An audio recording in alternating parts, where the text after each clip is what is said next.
जय खानदेश भाऊ.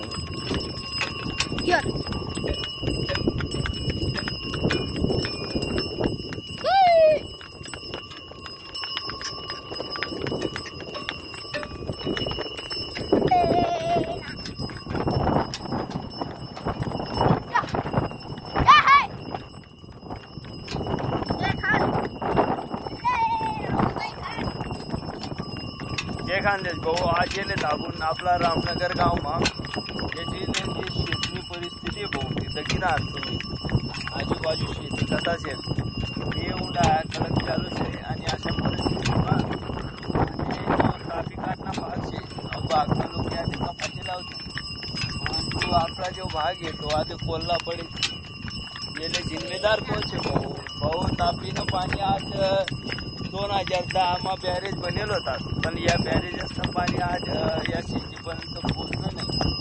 याले जबाबदार कोणचे भाऊ आई कमेंटमध्ये तुम्ही जरूर कळवा. आपला जय खानदेशनं विकास न करता नेहमी आपल्या चॅनलले साथ सहकार्य करा.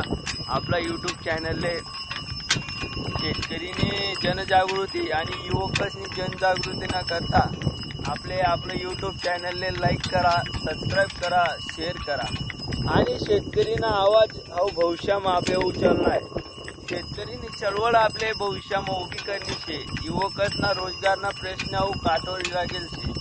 आज देशनी स्थिती अशी शे की आपण भारत तरुण देश म्हणजे आपण आज काही लय जाणू. अमेरिकाना बी एक टाइम असा होता, सर्व देशच ना एक टाइम असा होता आणि या टाइमना माध्यमातून आपण त्या देशाची त्या प्रगती करलेली की त्यांना जो टाइम होता त्या टाइमले त्यांनी चांगला उद्योग उभारा त्यांना देशात आणि त्या माध्यमातून त्या विकास करलेला आणि जर आठे चांगला विकास होईना नाही आठे चांगला जर उद्योगधंदा भारतमा सध्याची परिस्थिती होणार नाही तर या युवक जे आहेत ते बेरोजगार भेटतील आणि हारामारी बेरोजगारी गुंडागर्दी आपला देशमा सुरू होईल.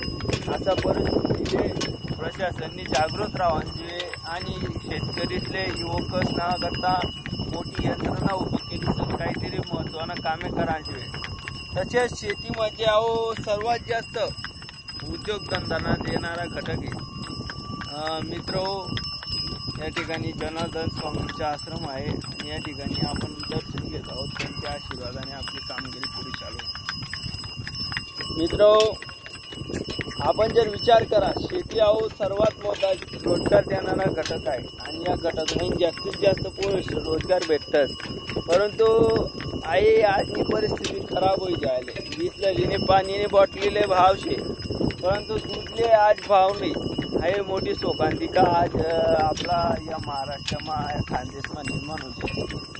खानदेशमा जाणारी सगळ्यात मोठी धनसंपत्ती तापी नदी आहे.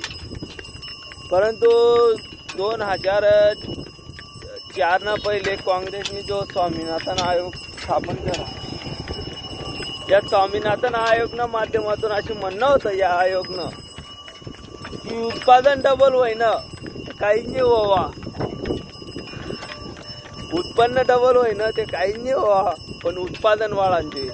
शेतकरीना खिसामा कितला पैसा इराना माध्यम सरकारने वापरांचे आणि टाइमे स्वतःना करता मतदान आकडा वाढवून करता निर्यात बंदी कार्यक्रम शेतकरीना करता घातक आहे आणि स्वतःना देशनी निर्यात बंदी बंद कर देतात पण दुसरा देश म्हणून माल येतच आणि आठेने ऐन टाइमला शेतकरीना घात काढले येतात.